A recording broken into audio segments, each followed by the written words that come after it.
Govijana Vallabha Girivaradari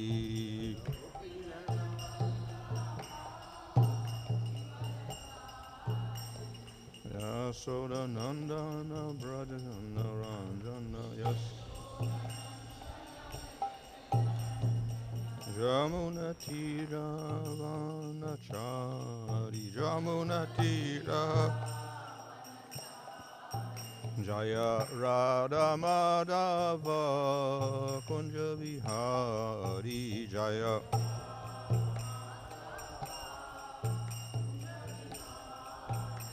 Hare Krishna Krishna Krishna Hare Hare Hare Rama Rama Rama Hare Hare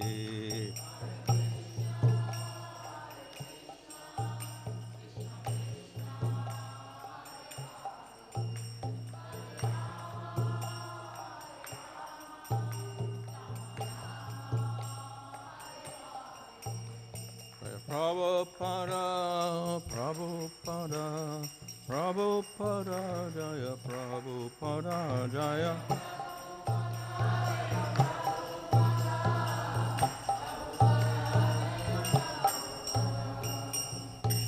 Vishma Bharamashma Rājakas Sarasasa Sishadesi ātma-jam Prabhupada ki jai, Namachar Hardas Thakur ki jai, Premsagaho Sri Krishna Chaitanya Prabhu Nityananda Sedveda Gadadhar Krishna Gaur Bhakta Vrinda ki jai, Shri Shri Radha Krishna Gova Govita Shyama Kunda Radha Kunda Giri Govardhan ki jai, Shri Vrindavan Dham ki jai, Navadip Dham ki jai, Ganga Jamuna Tulsi Bhakti Devi ki jai, Ananda Koti Vaishnava Vrinda ki jai, Samaveta Bhakta Vrinda ki jai, Go Premanandi, all glories to some of the bodies, all glories to some of the bodies, all glories to some of the bodies, all glories to Shri Guru and Shri Guranga, all glories to Shri Prabhupada.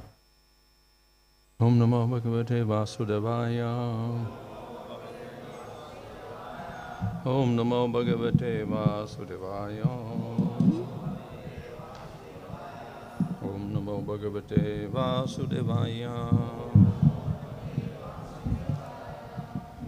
Krishna Banaya Krishna Krishnaya Bhutale Shrimate Bhaktivedanta Swami Niti Namane Namaste Saraswati Devi Gauravani Prachadane Nirvishesha Shunyavadi Pashtachadesha Tadane Sri Krishna Chaitanya Prabhu Nityananda Sri Advaita Gadadhar Shivasani Gauravakta Vrinda Hare Krishna Krishna Krishna Hare Hare Hare Rama Rama Rama Hare Hare.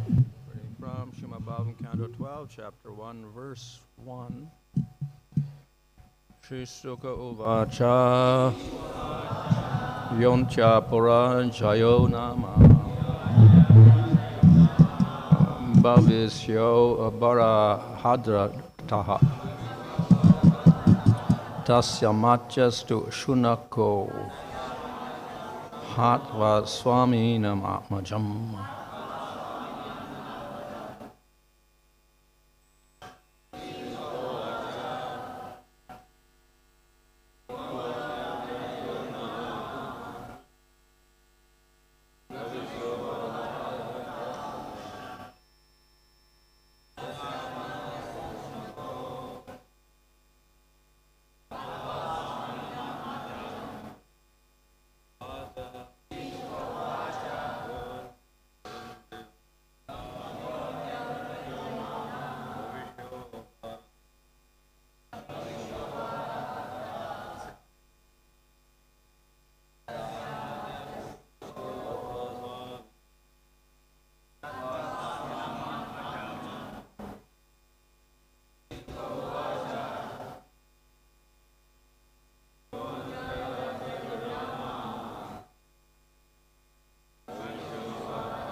Śrī Śukadeva Śrī Śukadeva Gosvāmī said,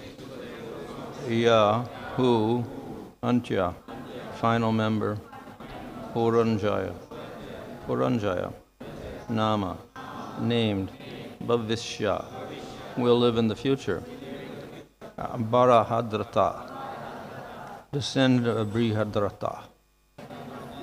Tasyāmātyas, his ātma-jam, minister to but śunako,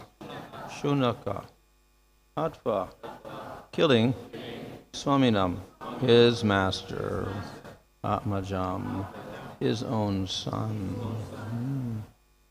Translation: Śukadeva Gosvāmī said, the last king mentioned in our previous enumeration of the future rulers of the Magadha dynasty was Purañjayaḥ, who will take birth as the descendant of bārahadrathaḥ. Purañjayaḥ's minister, śunako, will assassinate the king and install his own son, pradyota, on the throne. The son of pradyota will be ātma-jam. His son will be viśākhayūpas, and his son will be rājakas. Purport: the vicious political intrigue described here is symptomatic of the age of Kali. In the Ninth Canto of this work, Śukadeva Gosvāmī describes how the great rulers of men descended from two royal dynasties, that of the sun and that of the moon. The Ninth Canto's description of Lord Ramachandra, a most famous incarnation of God, occurs in this genealogical narration, and at the end of the Ninth Canto, Śukadeva Gosvāmī describes the forefathers of Krishna and Lord Balaram. Finally, the appearance of Lord Krishna and that of Balaram are mentioned within the context of the narration of the Moon dynasty. The 10th Canto is devoted exclusively to a description of Lord Krishna's childhood pastimes in Vrindavan, his teenage activities in Mathura, and his adult activities in Dwarka. The famous epic Mahabharata also describes the events of this period, focusing upon the 5 Pandava brothers and their activities in relation with Lord Krishna and other leading historical figures such as Bhishma, Dhritarashtra, Dronacharya, and Vidura. Within the Mahabharata is the Bhagavad Gita, in which Lord Krishna is declared to be the absolute truth, the Supreme Personality of Godhead. The Bhagavatam, of which we are presently translating the 12th and final canto, is considered a more advanced literature than Mahabharata, because throughout the entire work, Lord Sri Krishna, the absolute truth and supreme source of all existence, is directly, centrally, and irrefutably revealed. In fact, the first canto of Bhagavatam describes how Sri Vyasadeva composed this great work because he was dissatisfied with this rather sporadic glorification of Lord Krishna in the Mahabharata. Although Srimad Bhagavatam narrates the histories of many royal dynasties and the lives of innumerable kings, not until the description of the present age, the age of Kali, do we find a minister assassinating his own king and installing his son on the throne. This incident resembles Dhritarashtra's attempt to assassinate the Pandavas and crown his son Duryodhana king. As the Mahabharata describes, Lord Krishna thwarted this attempt, but with the departure of the Lord for the spiritual sky, the age of Kali became fully manifested, ushering in political assassination within one's own house as a standard technique. So this begins 12th canto, which is the conclusion of the Bhagavatam. இங்கே பாகவதத்தின் இறுதி முடிவை விளக்கும் 12வது ஸ்கந்தம் தொடங்குகிறது. And this describes Kali Yuga. கலியுகத்தை பற்றி இங்கே விளக்கப்பட்டுள்ளது. The symptoms of Kali Yuga. கலியுகத்தின் அறிகுறிகளை பற்றி விளக்கப்பட்டுள்ளது. And the dynasties of kings of that age. கலியுகத்தில் தோன்றவிருக்கும் வம்சாவளியினர் அரச வம்சாவளியினர் பற்றி விளக்கப்பட்டுள்ளது. It also describes 4 types of destruction or pralaya. 4 வகையான அழிவை தரப்பக்கூடிய பிரளயத்தை பற்றியும் விளக்கப்பட்டுள்ளது. So all of these are related topics because destruction is due to tamagun. இவையெல்லாம் ஒன்றுக்கொன்று தொடர்புடைய தலைப்புகளாகும். ஏனென்றால் அழிவு என்பது தமோகுணத்தால் நிகழக்கூடியது. And the age of Kali Yuga is predominated by tamagun. கலியுகத்தில் தமோ குணமே மேலோங்கி இருக்கும். Yeah. So tama, of course, means ignorance. It also means darkness. தமோ என்றால் அறியாமை அல்லது இருள். And one of its qualities is destruction. தமோ குணத்தின் ஒரு தன்மை அழிவு. So throughout the Bhagavatam, it has been describing the various attempts of the Supreme Lord to establish dharma and bhakti. Bhagavatam முழுவதிலும் பரமபுருஷ பகவான் தர்மம் மற்றும் பக்தியை ஸ்தாபிக்க செய்த செயல்களை பற்றி விளக்கப்பட்டுள்ளது. At the same time, the Lord has also introduced a system that degrades into tamagun.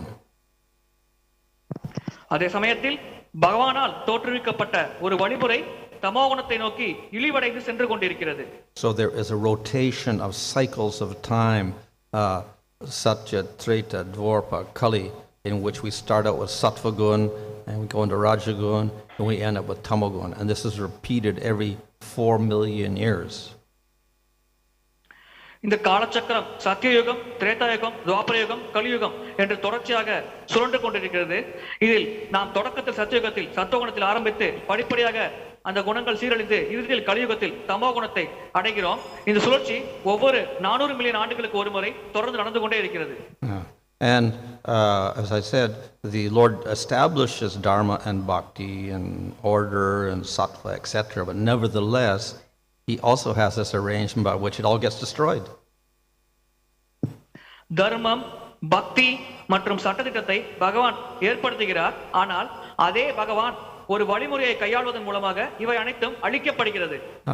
But even though we go from sattva to raja to tama, actually dharma and bhakti survive in some form or other.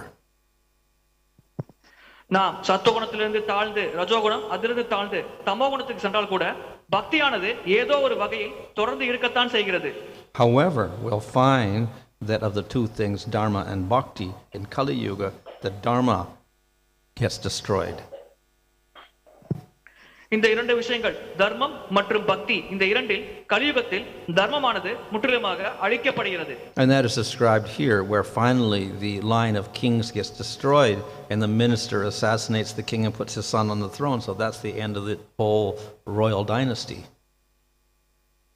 இங்கே அரச வம்சாவளியினர் அழிக்கப்படுவதை பற்றியும் இறுதியாக ஒரு அமைச்சர் அரசரை கொலை செய்துவிட்டு அவருடைய மகனை ஆட்சியில் அமர்த்துவதை பற்றியும் விளக்கப்படுகிறது. இதன் மூலம் அரச வம்சாவளியினர் முற்றிலுமாக அழிக்கப்படுவதை நாம் பார்க்கிறோம்.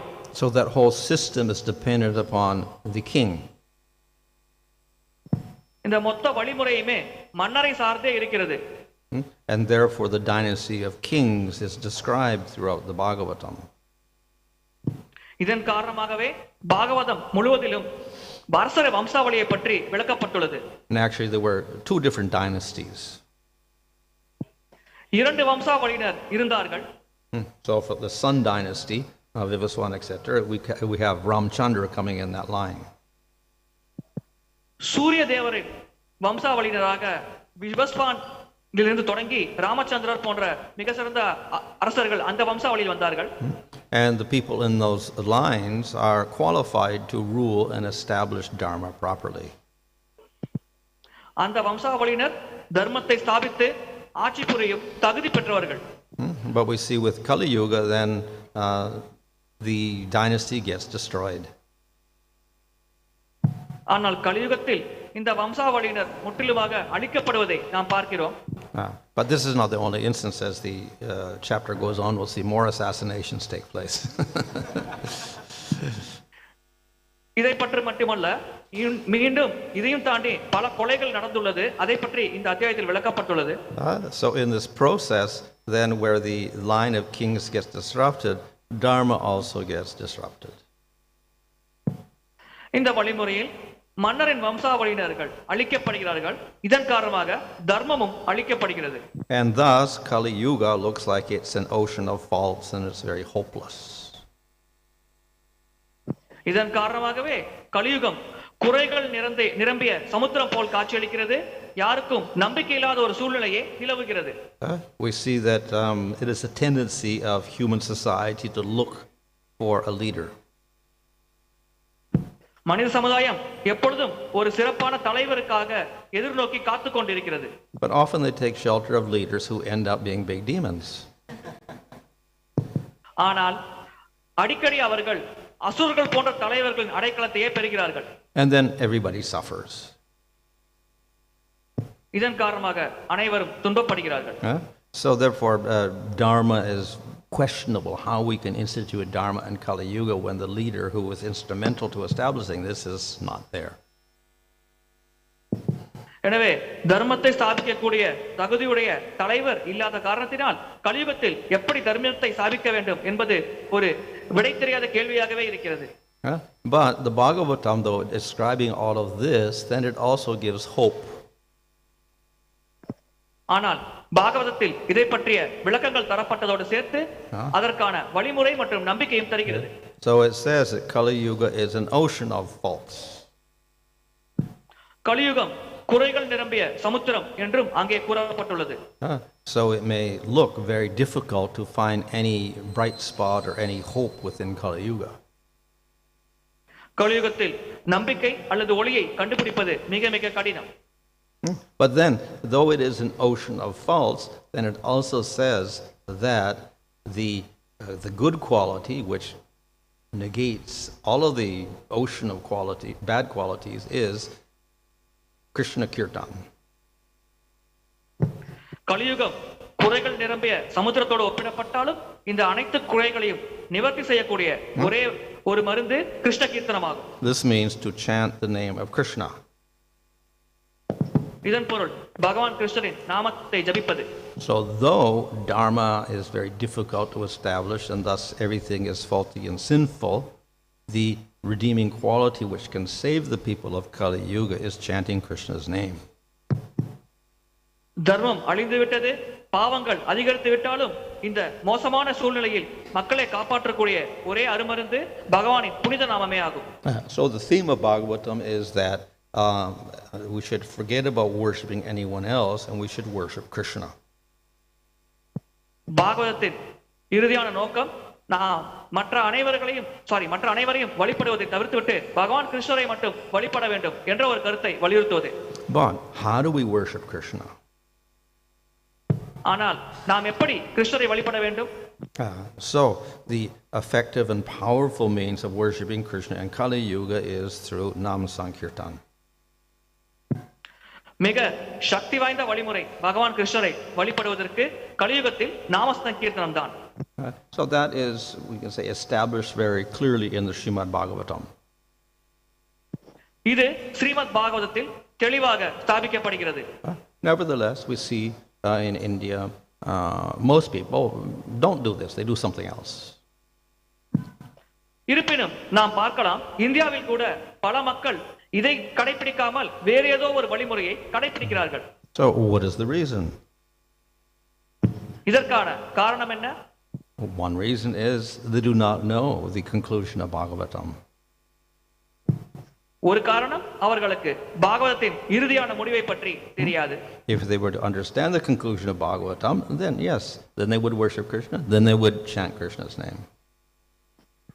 அவர்களுக்கு பாகவதத்தின் இறுதியான முடிவு புரிந்துவிட்டால் அதன் பிறகு அவர்கள் கிருஷ்ணரை ஏற்பார்கள், கிருஷ்ணரை வழிபடுவார்கள், கிருஷ்ண நாமத்தை ஜபிப்பார்கள். Of course, people may have the excuse, oh, Bhagavatam is too big, I can't read it, it's too long.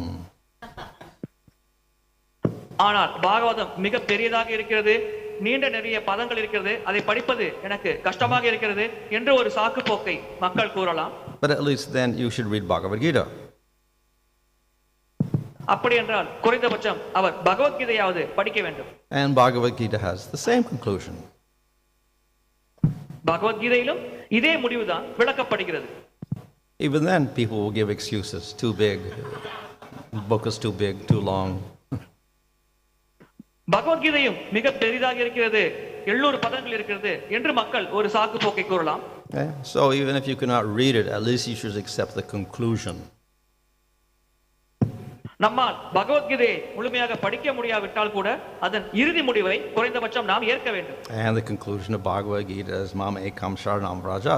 You simply surrender unto Krishna and Krishna alone. பகவத்கீதையின் இறுதி முடிவு மாமேகம் சரணம் பிரஜ. நாம் கிருஷ்ணனிடம் சரணடைய வேண்டும், கிருஷ்ணனிடம் மட்டும்தான் சரணடைய வேண்டும். And again the question is, how to worship Krishna? மீண்டும் இங்கே ஒரு கேள்வி எழலாம், எப்படி பகவான் கிருஷ்ணரை வழிபட வேண்டும்? So if you're going to worship, you should do it often. You should do it daily. நாம் கிருஷ்ணரை வழிபட போகிறோம் என்றால் நாம் அடிக்கடி வழிபட வேண்டும், தினசரி வழிபட வேண்டும். And if you can do deity worship, fine. நம்மால் விக்கிரக வழிபாட்டை கடைபிடிக்க முடிந்தால் அது சிறப்பானது. But in Kali Yuga, even that is difficult for most people. ஆனால் கலியுகத்தில் விக்கிரக வழிபாடு கூட பெரும்பாலான மக்களுக்கு மிகவும் கடினமான செயலாக இருக்கிறது. So easier process and much more effective process, stronger process is chanting Krishna's name. எனவே இதைவிட மிக மிக எளிமையான முறை, மிக மிக சக்தி வாய்ந்த முறை பகவான் கிருஷ்ணரின் நாமத்தை ஜபிப்பதே. So if we chant Krishna's name with devotion, then we're following the conclusion of Bhagavad Gita and Srimad Bhagavatam. நாம் பகவான் கிருஷ்ணரின் நாமத்தை பக்தியோடு நம்பிக்கையோடு உச்சரித்தால் நாம் பகவத்கீதை மற்றும் பாகவதத்தில் கொடுக்கப்பட்ட உபதேசத்தை கடைபிடிக்கிறோம் என்று பொருளாகும். So we are following the direction of scriptures. நாம் சாஸ்திரங்கள் காட்டும் பாதையை பின்பற்றி நடக்கிறோம் என்று புரிந்து கொள்ளலாம். So that itself is the highest dharma. இதுவே மிக உயர்ந்த தர்மமாகும். So by following bhakti and worshiping Krishna and chanting his name, then we're also not only doing bhakti, we're also perfecting dharma itself. எனவே பக்தி வழிமுறையை கடைபிடித்து சாஸ்திரங்களை படித்து கிருஷ்ணரின் நாமத்தை உச்சரித்தால் நாம் பக்தியை மட்டும் கடைபிடிக்கவில்லை, மாறாக தர்மத்தை ஸ்தாபிக்கவும் நாம் வழிவகுக்கிறோம். So this is the simple solution for all the problems in Kali Yuga. கலியுகத்தில் இருக்கும் அனைத்து பிரச்சனைகளுக்கும் இதுவே மிக மிக எளிமையான தீர்வாகும். As Kali Yuga progresses, it is impossible to counteract the tamasic influences. கலியுகம் முன்னேற முன்னேற தமோகுணம் அதிகரிக்கும். அந்த தமோகுணத்தை சரி செய்யக்கூடிய வழிமுறை அவ்வளவு பலனளிக்காமல் போகலாம். Bhagavatam predicts that it gets worse and worse as Kali Yuga goes on. கலியுகம் முத்த முத்த சூழலை மோசமாகிக் கொண்டே இருக்கும் என்று பாகவதத்தில் கூட கணிக்கப்பட்டுள்ளது. So that is the general tendency of human society in Kali Yuga. கலியுகத்தில் மனித சமுதாயம் பொதுவாக இந்த வழிமுறையில் தான் செயல்படும். Nevertheless, individuals can counteract that or overcome that influence by surrendering to Krishna and chanting his name. இருப்பினும் தனிப்பட்ட நபர்கள் இந்த கலியுகத்தின் தாக்கத்தை நிவர்த்தி செய்வது கொள்ளவும் தங்களை பாதுகாத்துக் கொள்ளவும் பகவான் கிருஷ்ணரின் நாமத்தை ஜபித்து கிருஷ்ணருக்கு பக்தி செய்யலாம். So this is the remedy for all of the problems and increasing problems of Kali Yuga.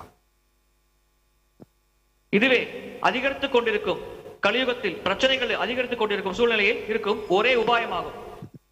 So as described in this verse, the minister kills the king and then he puts his son on the throne, etc. So that will continue more and more in Kali Yuga. இந்த பதத்தில் விளக்கப்பட்டது போல் ஒரு அமைச்சர் மன்னரை கொன்றுவிட்டு அமைச்சரின் மகனை ஆட்சியில் அமர்த்தினார். இது கலியுகத்தில் இன்னும் அதிகமாக தொடர்ந்து நடந்து கொண்டே இருக்கும். And it is very difficult for us to prevent that. அதை தடுப்பது நமக்கு மிக மிக ஒரு கடினமான செயலாகும். But the intelligent people will take shelter of the statements of Bhagavatam and Bhagavad Gita, and then they will worship Krishna and chant his name. ஆனால் புத்தி கூர்மையுடைய நபர்கள் பாகவதம் மற்றும் பகவத்கீதையில் கொடுக்கப்பட்டுள்ள உபதேசத்தின் அடைக்கலத்தை பெறுவார்கள். அதன் பிறகு கிருஷ்ணரின் நாமத்தை ஜபித்து அவருக்கு பக்தி செய்வார்கள். And then they're protected from all of these problems. இதன் மூலம் அவர்கள் மேலே குறிப்பிடப்பட்டுள்ள பிரச்சனைகளிலிருந்து பாதுகாக்கப்படுகிறார்கள். Hare Krishna. You are explaining this Kali Yuga is an age of darkness and tamasa, is prominent in Kali Yuga. But there is also a statement in the scripture that Kali Yuga also called as a golden age, and also it is said that the people of Kali Yuga also more fortunate than even the Satya Yuga people. Satya Yuga. So how to understand this? கலியுகம் இருள் நிறைந்தது, தமோகுணம் நிறைந்தது என்று கூறப்படுகிறது. அதே சமயத்தில் கலியுகம் பொற்காலம், கலியுகத்தில் இருக்கும் மக்கள் மிக மிக பாக்கியசாலிகள் என்று குறிப்பிடப்படுகிறது சாஸ்திரத்தில். இதை நாம் எப்படி புரிந்து கொள்வது? So there is the general characteristics or qualities of the age. கலியுகத்திற்கென்று தனிப்பட்ட முறையில் பொதுவான குணங்கள் இருக்கிறது. But within that, then we can have some variation. ஆனால் அதற்குள்ளேயும் சில வேறுபாடுகள் இருக்கலாம்.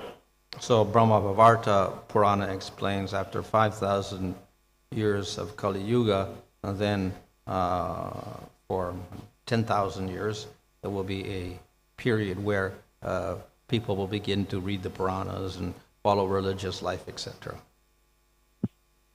பிரம்ம விவர்த்த புராணத்தில் விளக்கப்பட்டுள்ளது, கலியுகத்தின் முதல் 10,000 ஆண்டுகள் மக்கள் சாஸ்திரங்களை படிப்பார்கள், அதை கடைபிடிக்க முயற்சிப்பார்கள் என்று. This, of course, coincides with the appearance of Chaitanya Mahaprabhu and the starting of the Sankirtan movement. இதுவும் சைத்தன்ய மகாபிரபு தோன்றியதும் சங்கீர்த்தனமாய் யஜ்யமானது இந்த உலகத்திற்கு அறிமுகப்படுத்தட்டும் கிட்டத்தட்ட ஒருமித்த சம்பவங்கள் போல் தெரிகிறது. So we can say for some time then that influence remains, and therefore it prevents the bad qualities of Kali Yuga from manifesting fully. இந்த சங்கீர்த்தன யஜ்யத்தின் தாக்கத்தினால் இந்த கலியுகத்தின் மோசமான விளைவுகள் ஓரளவுக்கு பராமரிக்கப்படுகிறது. இந்த விளைவுகளிலிருந்து மக்கள் பாதுகாக்கப்படுகிறார்கள். But that period also has an end. After that it gets worse. ஆனால் இந்த காலகட்டத்திற்கும் ஒரு இறுதியான எல்லை இருக்கிறது. அதற்கு பிறகு கலியுகம் இன்னும் மோசமான சூழ்நிலைகளை சந்திக்கும்.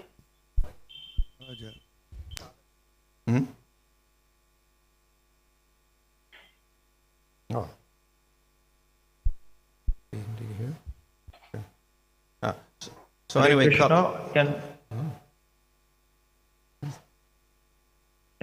can online be possible? I mean, can I take online question? No, wait. Still questions are there. Okay, sorry. Okay. Tell the question, Mara, so that you can. Okay, anyway, Kali Yuga is more fortunate, or our Kali Yuga is fortunate because it comes after Krishna appears in Dwapara Yuga, and in Kali Yuga, Lord Chaitanya appears. So therefore, we get the advantage of Lord Chaitanya, who gives us an easy approach to Krishna.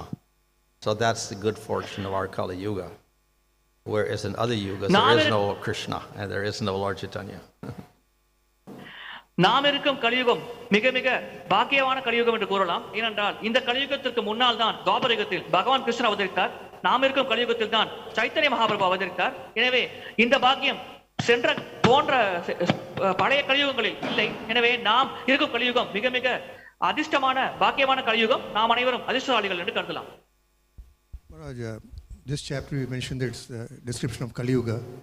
So I just want to know that the different chapters where Prabhupada has given the title Canto 1, Canto 2, Creation, Cosmic Manifestation. Is it based on the 10 subjects of Bhagavatam or just the chapter what it deals? Well, it's actually based on இந்த அத்தியாயத்தின் தொடக்கத்தில் தலைப்பு கலியுகத்தை பற்றி விளக்குகிறது. ஆனால் 12 ஸ்கந்தத்திற்கும் பிரபுபாதர் ஒவ்வொரு தலைப்பை கொடுத்தார். அது அந்த ஸ்கந்தத்தில் விளக்கப்பட்ட பொருளை பொறுத்து இருக்கிறதா? So the titles are based upon the 10 topics of Bhagavatam. However, I don't think Prabhupada put those titles. I think it was some of the editors put the title there. அத்தியாயத்தின் தலைப்புகளுக்கு ஏற்ப அந்த 10 பாகவத்தின் பிரதான தலைப்புகளுக்கு ஏற்ப அத்தியாயத்தின் தலைப்புகள் வழங்கப்படுகிறது. ஆனால் ஆசிரியர்கள் அதில் சில மாற்றத்தை ஏற்படுத்தலாம். But Jiva Gosvāmī says you cannot say that a particular canto is dedicated to one topic because all topics occur in all cantos. ஒரு குறிப்பிட்ட ஸ்கந்தத்தில் ஒரு குறிப்பிட்ட தலைப்பு மட்டுமே விளக்கப்பட்டுள்ளது என்று நாம் கூற முடியாது. ஏனென்றால் அனைத்து ஸ்கந்தங்களிலும் அனைத்து தலைப்புகளும் விளக்கப்படுகிறது. However, Vishnu Chakravarti gives some general indication by predominance of topics. So therefore, third canto he takes as sarga, and fourth canto is visarga, and fifth canto is sthiti, which is geography, because that has all the planetary systems and all things like that. And sixth canto is, I think, uti, no, poshana. Vishnu சக்கரவர்த்தி தாக்கூரர் பொதுவாக அந்த ஸ்கந்தத்தில் விளக்கப்பட்டுள்ளதை வைத்து ஒரு தலைப்பை கொடுக்கிறார். மூன்றாவது ஸ்கந்தம் சர்க்கம், நான்காவது ஸ்கந்தம் விசர்க்கம், ஐந்தாவது ஸ்கந்தம் திதி அல்லது பூகோளம், ஆறாவது ஸ்கந்தம் உத்தி என்று விளக்கப்படுகிறது. Eighth canto is Manvantara because it has a list of the future Manvantaras there. Ninth canto is discussion of pastimes, etc. 10th, of course, is asraya, 11th is mukti, and 12th is destruction, nirodha. So these are the general topics which are, kind of unique to each canto. So in that sense, it's kind of logical. But first in canto, we're left out there. 9வது ஸ்கந்தம் லீலைகள், 10வது ஸ்கந்தம் ஆශ්‍රயா, 11வது முக்தி, 12வது நிரோத்தமா. எனவே இந்த 12 தலைப்புகளும் பெரும்பாலாக அந்த குறிப்பிட்ட சந்தத்தில் விளக்கப்பட்டுள்ள விஷயத்தின் அடிப்படையில் வழங்கப்படுகிறது. I think in the BBT one, I guess 11th and 12th don't have any title because 10 topics are used up already with the other ones. So. 11 மற்றும் 12 ஸ்கந்தங்களுக்கு தலைப்பு இருக்காது. ஏனென்றால் 10 தலைப்புகளும் 10 ஸ்கந்தங்களில் முதலிலேயே விளக்கப்பட்டுள்ளது. It was mentioned that the first canto, only few verses of creation is mentioned.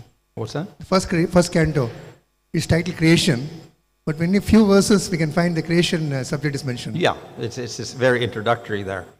So actually, Sarga with the glance of Mahavishnu is very elaborately described in the 3rd canto. That's why Vishwanath takes that as Is it because the editors? Sarga. The editors have changed it or no? I don't know. It's முதல் tradition. ஸ்கந்தத்தில் படைப்பை பற்றி சில தலைப்புகள் மட்டும் விளக்கப்பட்டுள்ளது. அப்படி இருக்கையில் அதுக்கு எப்படி படைப்பு என்ற தலைப்பு என்ற கேள்வி அங்கே முன்னுரை மட்டும் தான் வழங்கப்பட்டுள்ளது. 3வது ஸ்கந்தத்தில் தான் அதை பற்றி தெளிவாக விளக்கப்பட்டுள்ளது என்பது மகாராஜன் என்பது. And the 12th canto, the Kali Yuga's kings are going to be mentioned in the 12th.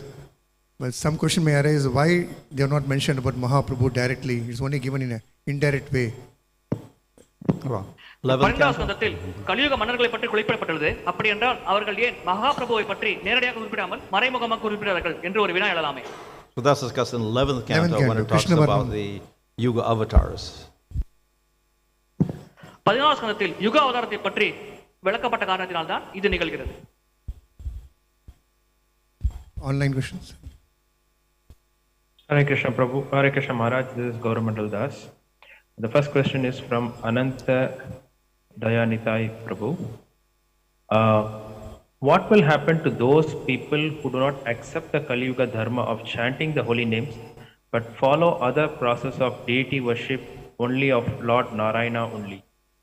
கலியுக தர்மமாகிய புனிதநாம ஜபத்தை ஏற்காமல் பகவான் நாராயணரின் விக்கிரகத்தை வழிபாட்டு முறையை கடைபிடிக்கும் மக்களின் கதி என்ன? So individuals can follow something as long as it's bhakti to the Supreme Lord, and there's no objection to that. But we talk about the majority of the people and what is easiest for them to do and what they will ultimately do. So that's what we're talking about, the Yuga Dharma being Nama Sankirtan and chanting Krishna's name. And other people can do something, yes, and they can advance to some degree, but nevertheless, for most people, it will be chanting the name. தனிப்பட்ட முறையில் ஒரு நபரானவர் பகவான் கிருஷ்ணன் வழிபாட்டை மேற்கொள்ளலாம். அது விக்கிரக வழிபாட்டு முறையாகவும் இருக்கலாம். ஆனால் பெரும்பாலான மக்களுக்கு நாம சங்கீர்த்தனமே கலியுகத்தில் பொருந்தும் வகையில் இருக்கிறது. எனவே பெரும்பாலான மக்களின் அடிப்படையில் தான் நாம் அந்த வழிமுறையை பரிந்துரை செய்கிறோம். Thank you, Maharaj. There are no more questions online.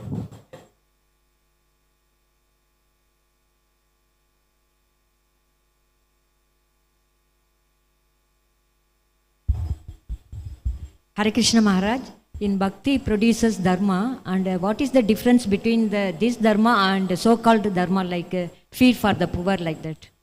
What dharma? பக்தி தர்மத்தை சாபிக்கிறது. இந்த தர்மத்திற்கும் ஏழைகளுக்கு உணவளிக்க வேண்டும் போன்ற தர்மத்திற்கும் என்ன வேறுபாடு இருக்கிறது? Difference between? Dharma and the dharma what we do. Huh? Dharma? Swadharma. Oh, Swadharma refers to one's activities within the varnashram system. So that we could say is karma yoga, etc. We could say generally that's what the kings established. Kings act like kings, Vaishyas act like Vaishyas, Sudras act like Brahmas act like Brahmas. That's Swadharma. Huh?